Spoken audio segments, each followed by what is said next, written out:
کل میں علم دوں گا اس کو جو رجل ہوگا. کیا مطلب رجل؟ مرد.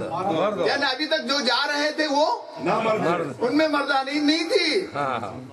کہا اب میں دوں گا اس کو جو مرد ہے، بہادر ہے، کرار غیر فرار، جو بڑھ بڑھ کے حملہ کرنے والا ہے اور پلٹ کے آنے والا، پوچھ دکھانے والا نہیں ہے. تو اب 40ویں دن اللہ کے رسول نے مولا کائنات کو بلایا، علم آپ کے حوالے کیا، اور اس کے بعد آپ گئے. اور اس کے بعد کیا ہوا آپ جانتے جی؟ خیبر فتح، یعنی 40ویں دن خیبر فتح ہو گیا. اچھا اب آگے بڑھیے. 8ویں امام رضا علیہ الصلوۃ والسلام.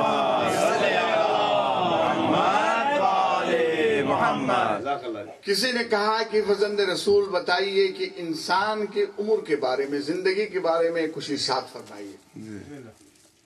تو امام نے کہا دیکھو، انسان 15 سال تک لڑکپن کا عرصہ ہوتا ہے، بچپنا ہوتا ہے. 15 سال کے بعد 25 سال تک کا جو عرصہ ہوتا ہے وہ نوجوانی کا عرصہ ہوتا ہے. اچھا نوجوانی، بہرحال اب 25 سے لے کر 35 تک جوانی. جی جوانی، خون بہت گرم ہوتا ہے جوانی کا. اچھا اس کے بعد فرمایا جب 40 سال کو انسان پہنچتا ہے تو اس کی جوانی مکمل ہو جاتی ہے. 40 کو جب پہنچتا ہے مکمل، ہم کہتے ہیں 40 کے بعد جوانی ختم نہیں، 40 میں جوانی مکمل ہو جاتی ہے. ہنگام جوانی ہے، 40 میں جوانی مکمل ہو جاتی ہے. اسی لیے ہمارے زمانے کا امام پردہ غیب سے جب تشریف لائیں گے تو 40 سال کے لگیں گے.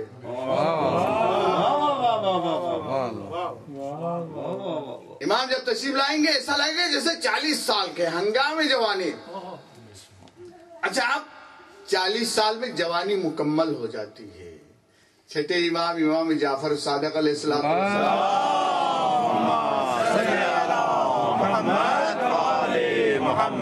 بندے کو 40 سال تک خدا تھوڑی بہت رعایت عطا کرتا ہے. جب وہ گناہ کرتا ہے، برائی کرتا ہے، تو رعایت کرتا ہے کہ اگر توبہ کرے تو فوراً قبول کرتا ہے. معصوم فرماتے ہیں جب 40 کو پہنچتا ہے تو فرشتوں کو حکم ہوتا ہے شددا وغلظا واکتبا قلیلہ کثیرہ کبیرہ صغیرہ. اب رعایت ختم، شددا سختی کرنا. جی یہ 40 کے بعد، جس میں بھی شامل ہوں، آپ حضرات سے گزارش ہے کہ دیکھیے 40 کے بعد ذرا پھونک پھونک کے قدم اٹھانے کی ضرورت ہے، چونکہ اللہ فرشتوں سے کہتا ہے اس کے اوپر سختی کرو، ایک ایک چیز نوٹ کرو. وحفظا، اب اس کے حفاظت، ایک ایک چیز اس کی حفاظت سے لکھو. اور لکھو چھوٹا عمل بھی، چھوٹا گناہ بھی، بڑا عمل بھی، بڑا ثواب بھی، بڑا گناہ بھی، کم بھی زیادہ بھی، جتنے ہیں اسے لکھتے رہو. 40 سال کے بعد اب آگے چلیے کہ معصوم فرماتے ہیں کہ 40 دن تک اگر کوئی خلوص کے ساتھ کوئی دعا کرے، کوئی عمل کرے تو خدا اس کے دعا کو ضرور قبول کرتا ہے. 40 دن تک. اس لیے اکثر دعاؤں میں کہا گیا ہے کہ 40 دن تک اس کا ورد کرو. جی 40 دن کے تک خلوص کے ساتھ دعا کرو تو تمہاری دعا قبول ہوگی. اس لیے کہا کہ اگر کسی کو شوق ہو امام زمانہ سے ملاقات کرنے کی، ایک نماز ہے، کہا 40 شب جمعے تک وہ نماز پڑھو تو امام سے ملاقات کا چانس بھی مل سکتا ہے، امام سے ملاقات بھی ہو سکتی ہے. کہا کہ 40 کی عبادت، 40 دن خلوص کے ساتھ دعا کرو تو اللہ اس کی حاجت کو پورا کر دے گا. اور آگے کہا ایک حدیث کے اندر معصوم فرماتے ہیں کہ جو انسان نشہ کرتا ہے، شراب پیتا ہے، 40 دن تک اس کی دعا قبول نہیں ہوتی ہے۔ میں 40 کی عادت گزارش کر رہا ہوں جی، 40 کا جو عادت ہے وہ بیکار نہیں ہے، کچھ معنی رکھتا ہے۔ تو کہا 40 دن تک اس کی عبادت قبول نہیں۔ عبادت قبول نہیں کا مطلب یہ نہیں کہ انسان سوچے اب میری عبادتیں قبول نہیں ہے اس لیے میں عبادت بجا کیوں لاؤں، ایسا نہیں۔ نمازیں قبول نہیں کہا، خصوصیت کے ساتھ کہا ہے کہ 40 دن تک اس کی نمازیں قبول نہیں ہوگی۔ تو اس کا مطلب یہ نہیں کہ انسان یہ سوچے کہ اب میری نماز قبول ہونے والی نہیں، اس کا پڑھنے کا فائدہ کیا نہیں۔ قبولیت کا مرحلہ اور ہے، واجب کے ادائیگی کا مرحلہ اور ہے جی۔ قبول نہ ہو آپ کو ثواب نہیں ملے گا، لیکن اگر آپ نہ پڑھیں تو قیامت کے دن نماز نہ پڑھنے کے جرم میں پکڑ دکڑ ہوگی، سزا ملے گی۔ اس لیے کہا ہے کہ نماز اور عبادتی واجبات اور چیز ہے۔ اگر انسان خدا نہ خواستہ کوئی نشہ کرے، شراب پی لے، تو اس کا مطلب یہ نہیں کہ عبادت چھوڑ دے۔ تو کہنے کا میرا مقصد یہ تھا کہ 40 دن تک معصوم فرماتے ہیں کہ اس کی نمازیں قبول نہیں ہوتی ہے۔ اچھا، اس کے بعد آگے فرماتے ہیں کہ اگر کوئی بندہ مومن دعا کے لیے پہلے 40 مومنوں کے حق میں دعا کرے اور اس کے بعد اپنے لیے دعا کرے، خدا اس کی دعا کو ضرور قبول کرے۔ پہلے اگر آپ کی کوئی حاجت ہو خدا سے مانگے تو ڈائریکٹ اپنی حاجت خدا سے مانگنے کی بجائے 40 بندوں کے لیے دعا کرو، اس کے بعد اپنے لیے۔ تو خدا کہتا ہے یہ بندہ میرے 40 بندوں کا اس کے دل میں احساس ہے، ان کی فکر ہے، دعا کرتا ہے، تو میں اس کی دعا کو رد کیوں کروں، قبول کرتا ہے۔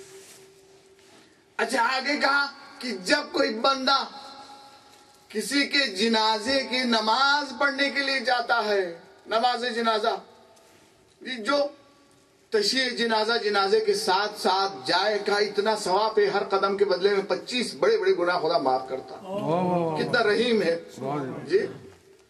اچھا، کہا جو نماز جنازے کے اندر 40 آدمی کھڑے ہو کے جب یہ جملہ کہتے اللہم انا لا نعلم منہ الا خیرا جی، جنازے کی نماز میں قنوت میں یہ کہا جاتا ہے پروردگار ہم اس کے اچھائیوں کے علاوہ کوئی برائی ہم نہیں جانتے، صرف اچھائیاں جانتے ہیں۔ اگر جانتا بھی ہو انسان تو بھی حکم ہے کہ دعا اس طریقے سے کہے کہ اس کے اچھائیوں کے علاوہ ہم کچھ نہیں جانتے ہیں۔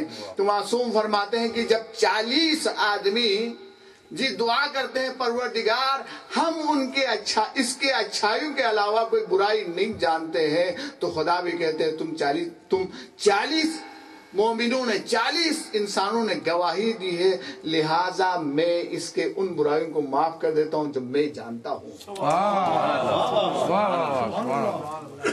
نعرہ تکبیر، اللہ اکبر، نعرہ رسالت یا رسول اللہ، آواز بلند نعرہ حیدری یا علی، نعرہ صلوات، اللہم صلی علی محمد و آل محمد۔ ماشاءاللہ۔ اچھا، آگے بڑھیے کہ نماز شب جی، نماز شب اگر کسی انسان کو توفیق ہو، اللہ کے رسول فرماتے ہیں کہ نماز شب کو چھوڑنا نہیں، یہ مومن کا شعار ہے، یہ مومن کی نشانی ہے جی، مومن کی نشانی سے چھوڑنا نہیں۔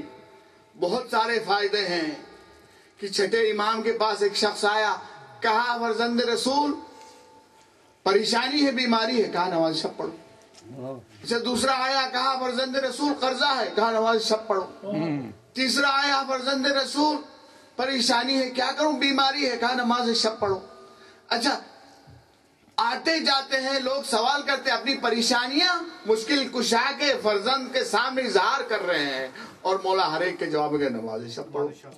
ایک شخص بیٹھا ہوا تھا، پریشان ہوا، مولا آپ ہر مشکل کا ایک ہی حل بتاتے ہیں، تو کہا تمہیں معلوم نہیں 700 مشکلوں کا حل اس نماز میں۔